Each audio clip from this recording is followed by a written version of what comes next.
ॐ जननीं शरदं देवीं रामकृष्णं जगद्गुरुं पादपद्मे तयोश्रित्वा প্রণমামি মুহুর্মুহু। শ্রী শ্রী মায়ের পত্রাবলী।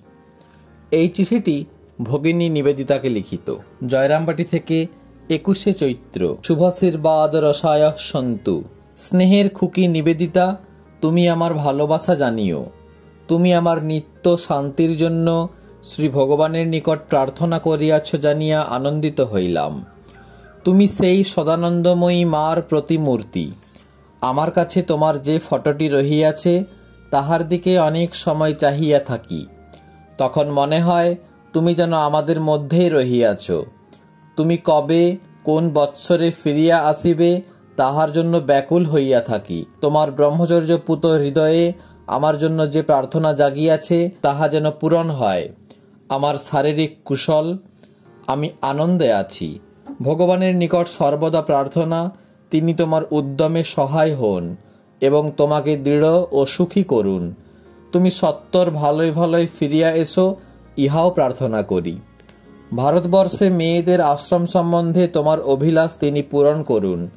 ভাবি আশ্রমটি যেন সকলকে যথার্থ ধর্ম শিক্ষা দিয়ে নিজের উদ্দেশ্য সফল করে। যিনি ব্রহ্মাণ্ডের প্রাণবায়ু স্বরূপ, তিনি নিজের বন্দনা মন্ত্র নিজেই গান করিতেছেন।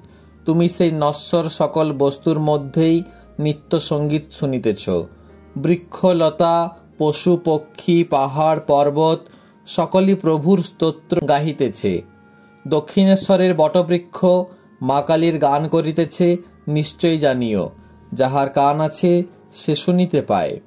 মিসেস ওয়াটারম্যানের গভীর বিশ্বাসের কথা শুনিয়া খুশি হইলাম। যে অনুভব করে দেহ গত হইলেও তাহার প্রিয়তম হারাইয়া যায় নাই, সেই যথার্থ আলোক পাইয়াছে। কারণ দেহের নাশ হইলেও আত্মা কখনো বিনষ্ট হয় না। আমার কথা শুনিয়া যে বল পাইয়াছে, এ কথা শুনিতে ইচ্ছা করি। সে যেন তোমার কাজের সহায় হয়। মিসেস মে রাইট সিওয়েলকে আমার ভালোবাসা ও আশীর্বাদ দিবে। আমার আশীর্বাদ ও ভালোবাসা জানিও। আধ্যাত্মিক জীবনে উন্নতি লাভ করো, ইহাই প্রার্থনা। বাস্তবিক তুমি অতি চমৎকার কাজ করিতেছ, কিন্তু বাংলা ভাষা যেন ভুলিয়া যাইও না, নতুবা যখন তুমি ফিরিয়া আসিবে তোমার কথা আমি বুঝিতে পারিব না। ধ্রুব, সাবিত্রী, সীতা, রাম প্রভৃতি সম্বন্ধে সেখানে বক্তৃতা দিতেছ জানিয়া বড়ই আনন্দিত হইলাম। তাহাদের পবিত্র জীবন কাহিনী সাংসারিক সকল বৃথা বাক্যালাপ অপেক্ষা শ্রেষ্ঠ, ইহা বলাই বাহুল্য। প্রভুর নাম ও লীলা উভয়ই কত সুন্দর। তোমার মাতা ঠাকুরানী।